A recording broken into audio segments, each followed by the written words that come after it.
J'arrive à Isla Morada, dans les Keys, à l'extrême sud de la Floride. On ne peut pas vraiment aller... Si, il faudrait aller au bout de la route, ça serait Key West, ça serait vraiment l'extrême sud. C'est vraiment beau ici. C'est vraiment un endroit mythique dans le monde de la pêche sportive. C'est un peu un endroit qu'on ne peut pas éviter.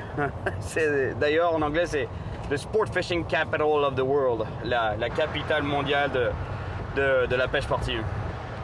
En tout cas, l'hiver, normalement, en ce moment, c'est vraiment la bonne saison pour le sailfish, l'espadon voilier. Donc, il devrait y en avoir, mais bon, ça n'a pas été bon jusqu'à maintenant, on verra bien. De toute façon, je m'en fous complètement maintenant. C'est pas grave si je prends pas un espadon voilier, je m'éclate avec les autres poissons.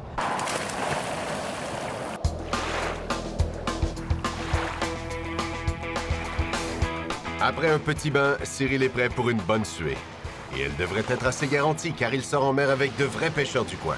Eric, Brett et Joe, le capitaine du Dirty Boat, le bateau sale.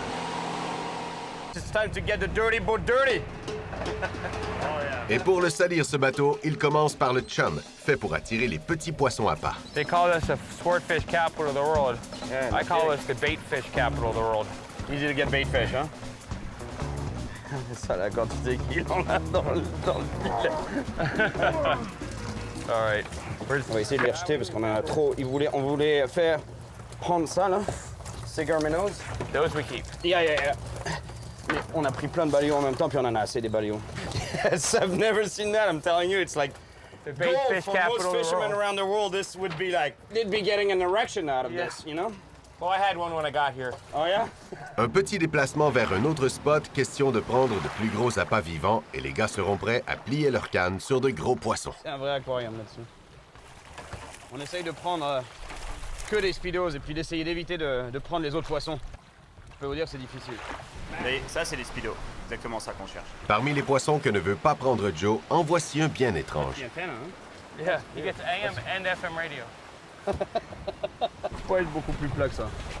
Regardez ici. Tronche. Il fait peur, on dirait un alien.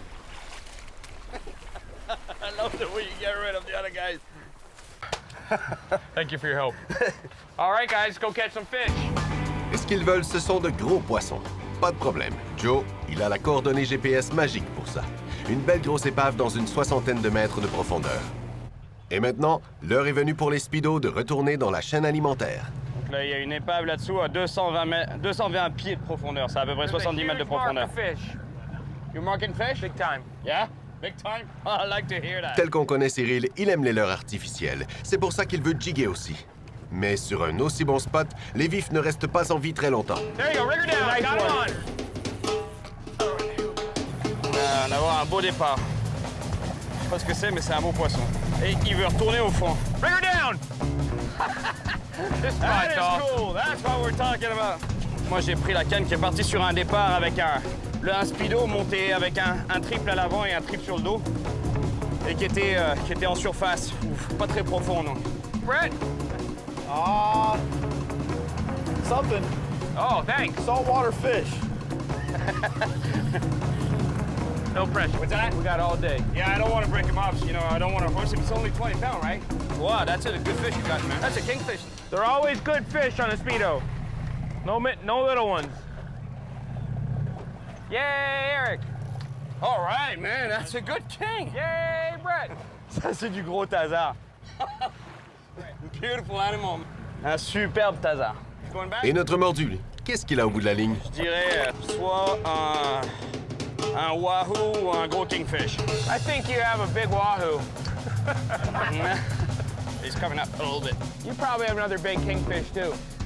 Tout le monde est là, c'est un tazar, c'est un wahoo, c'est un kingfish, c'est un requin, c'est une céréole. I'm just gonna say everything so I can finally say the right thing. You make me look good. You guarantee it's a saltwater fish. Hey, man, you're right on the ball right there. To foul hook Jack Crevalle. Ah, come on. C'est une belle carangue, mais prise sur le côté. That's a big one. Yeah, it's a good one. Hein? Elle était prise sur le côté, la carangue. Je peux vous dire, ces carangues, quand elles sont prises sur le côté, c'est le combat, il n'en finit plus. Très belle carangue, mais c'est pas ce qu'on voulait. C'est dommage. All right, buddy, you're going back. Well, All right. All right. See what else we can find. Yeah, let's drop something down there.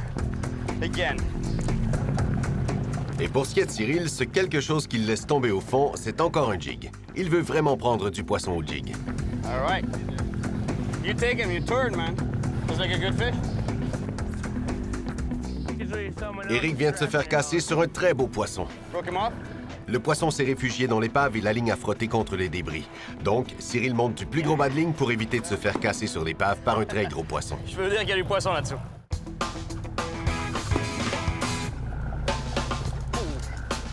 Oh, yeah, fish on. Got him? Yeah. Belle touche au jig. Il est venu, il a attaqué une fois, il l'a loupé. Il a ralenti un peu le jig. Il est revenu une deuxième fois et bang. C'est important, c'est une fois qu'on a eu la touche de bien ferrer plusieurs fois. Des ferrages bien appuyés comme j'ai fait là. Bang, bang, bang. Une carogne. Man, there's a bunch of Jack Crevalles down there. Got him. Une belle carogne au jig. Dis la morale. Beautiful. Let's send him back down. Got a bite, Eric? Oh, there's a good one, no? You got him on? All right, my man. Looks like you're into a fight. Regardez ça, c'est trop bon. Eric, lui, il mouline comme un fou, il sort même pas la canne du porte-canne. What do you think you got, buddy? Yo! Oh, whoa! You get a bite, Cheryl? Oh, yeah. Nice bite. All right, here's the fish. What is it? What is it? Yeah. Oh, here we go. Got another one on. We got an amberjack over here. Oh, yeah, AJ, yeah. Oh, belle céréole. Nice, all right. That's a good AJ, man. Yeah, way to go, guys. All right. Je viens de perdre le mien. Right. Nice AJ, guys. Superbe céréole. It makes it great to release the Let me fish. hold that fish. That's Il l'avait a bien good fish. dit, il ne peut s'empêcher de tenir les poissons. Yeah, Eric. Superbe job. céréole. Man, this guy's lazy. He didn't even pull the rod out of the holder. He just horsed him out of the water, just cranked on it. Good job, everybody. Going back. See ya. Ah, j'aime les carangues, moi j'ai que des carangues. Aujourd'hui, c'est pas des carangues que je voudrais, mais. Got him, all right. En fait, ça sent la carangue, je pense. What do you know? Ah, another Jack Crevalle. You're jinxed. J'ai la poisse. Je veux pas de carangues et là, je prends que des carangues. Je vous veux pas, là. D'habitude, je vous adore, mais là, aujourd'hui, j'aurais voulu autre chose. Yeah. Good job, man. All right, man. De retour au quai, Joe a une nouvelle activité pour notre mordu. Et quand l'activité implique des tarpons de plus de 50 kilos, Cyril n'est pas du genre à se faire prier. All right, I'm gonna do it. Close your eye when you do it. Hold it back. Les tarpons sont complètement libres et sauvages ici à la Marina Robbie's. Mais depuis de nombreuses années, les locaux et touristes les attirent en leur donnant du poisson à manger. Et c'est pour ça que les tarpons viennent par centaines. It's always the one you don't see.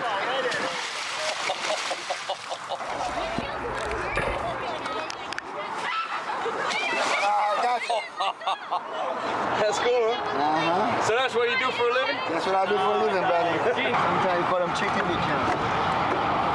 You piss them off a little bit, right? Oh, nice. That was a nice one. Ooh, good job. You're the man. So how long have you been feeding tarpon for? 5 years. 5 years, huh? That is awesome, man. You're good, man. You're good. Oh, that. Je vais vous montrer pourquoi j'adore pêcher la carangue. Regardez la vitesse que ça va, regarde. Il disait pas il y a quelques minutes qu'il n'en voulait plus des carangues? D'habitude, je vous adore, mais là, aujourd'hui, j'aurais voulu autre chose. Regardez la vitesse à laquelle ça peut aller pour prendre une proie. Regardez. Vous avez vu, là? Regardez. Finalement, il les aime toujours bien, ces carangues, notre Cyril.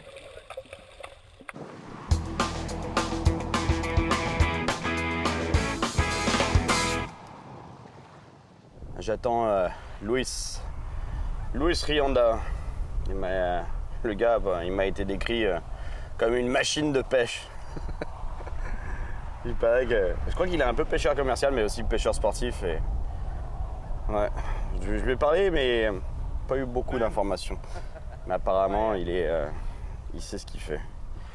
I just gotta grab some ice and we're out of here. All right.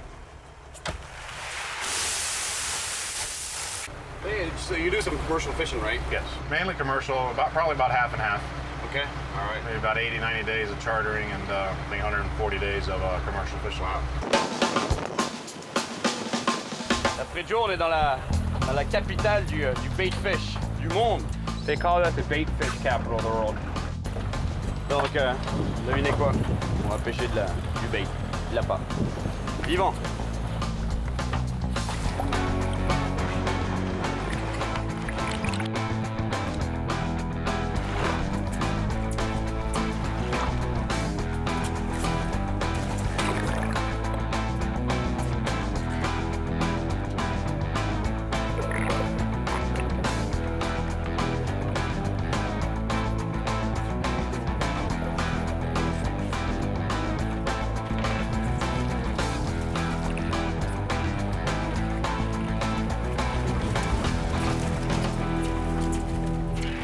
You were described to me as a fishing machine, but I'm starting to get the sense of it. You don't have bait around here.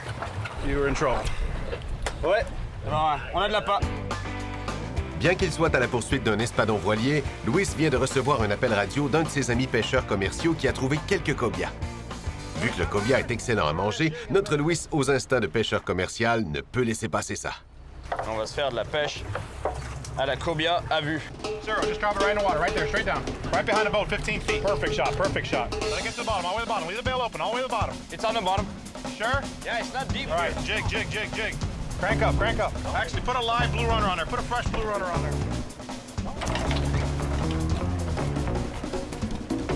15 feet out here, 20 feet. Nice shot, nice cast, nice cast, nice cast. Okay, straight down, drop it straight. Oh, look at him right there. Following right behind. Oh, nice fish. Yeah, fish on. Keep winding. Don't worry about looking. Just wind. You see, you can't. There you go. Keep C'est winding. parti, une cobia, une belle cobia. All the way to the bow, Cyril. All the way to the bow, Cyril. That's a good fish. Oh, nice fish. All right. Cyril, get another bait. En tout cas, les ordres de Luis, Cyril, ça le fait plutôt rigoler. C'est ça les pêcheurs commerciaux, ça rigole pas, c'est de la viande, c'est tout. Je crois qu'avec lui, il n'y a pas de relâche. C'est un pêcheur commercial. Hein. Je suis en train de l'aider à faire son métier. Right here, right in front of the boat. Nice job. Ah, il a que de cobia, man. 38 livres, c'est 38 livres, c'est 17 kilos.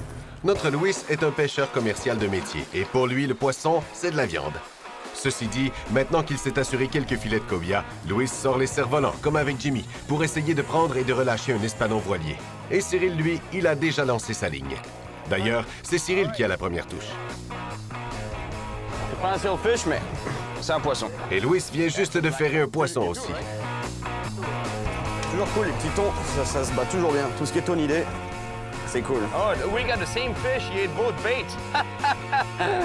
Excellent. On se battait contre le même poisson tous les deux. Hop, hop, hop, hop, hop. I think it's another blackfin. Ah, c'est une petite céréale. Good bait. On va se faire rincer, les amis. Il y a un méchant orage qui arrive. Ça va passer, mais on va être en plein dedans. Beautiful Florida day. Yeah, no kidding. On dirait bien que le ciel revient. Luis commence à être fatigué de jouer avec des petits poissons, surtout qu'il sait que des monstres habitent dans une série d'épaves situées dans le coin. Pour vous donner une idée de ce que veut prendre Luis, il met la petite céréale entière sur l'hameçon et le bas de ligne est fait en monofilament de 300 livres. Et les années d'expérience de Luis en tant que pêcheur commercial ne vont pas tarder à payer avec une grosse touche. Un gros poisson vaut la ligne.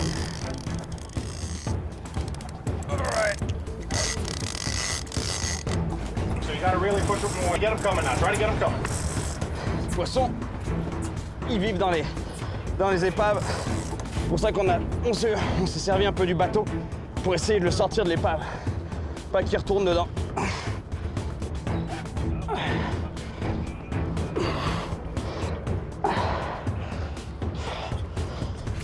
On va changer de balle parce que sinon je vais m'éclater le dos. Le plus difficile est fait. Cyril a sorti l'énorme poisson de l'épave, mais maintenant, il faut le remonter. Quand on met des ceintures comme ça, je peux vous dire que c'est sérieux. Le seul danger de ces trucs, c'est que je suis attaché à la canne maintenant. Et si le poisson il m'embarque par-dessus bord, bye bye. Oui, je vous avais dit que c'était une machine. It prendre du gros poisson. Little guy. No power. You're gonna be here all day.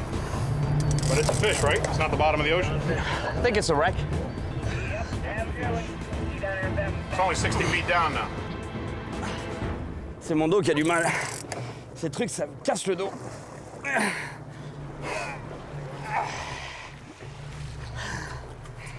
C'est pas un petit poisson. Okay? Yeah, I'm good. Don't hurt yourself. I can see the leader like 20 feet down. Pourquoi je veux combattre des gros poissons? C'est juste de la douleur. You almost got him. Il est énorme ce truc. My bike is killing me. C'est bien la première fois qu'on voit ça. Notre mordu vieillit. Il ne peut pas finir le combat. All right, the Cuban Force. C'est comme une prison là-dedans. On peut pas s'en sortir. On est pendu après un poisson énorme. C'est douloureux. Je crois que c'est la première fois de ma vie que je finis pas un combat sur un poisson. Même des marlins, je les ai finis. Après 1h30 de combat, je les ai finis. Mais j'hallucine. Regardez-moi ça.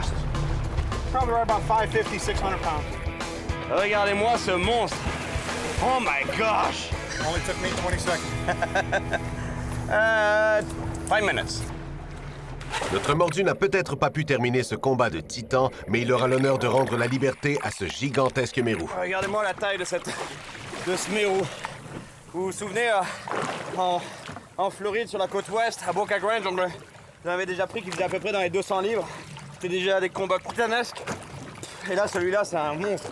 Ils vont jusqu'à 800 livres à peu près, ces poissons. Et celui-là, il fait dans les 500-600 livres. Et on le fait récupérer avant de pouvoir le renvoyer d'où il vient, c'est-à-dire dans l'épave qui a à peu près à 100 pieds sous la surface de l'eau. Ici. Superbe animal.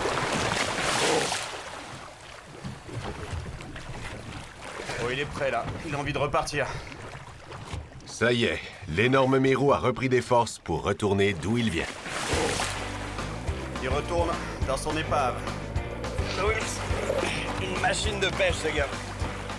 C'est vraiment une machine. You want to go catch another one? Oh no, I'm alright, man. I'm good. Yeah.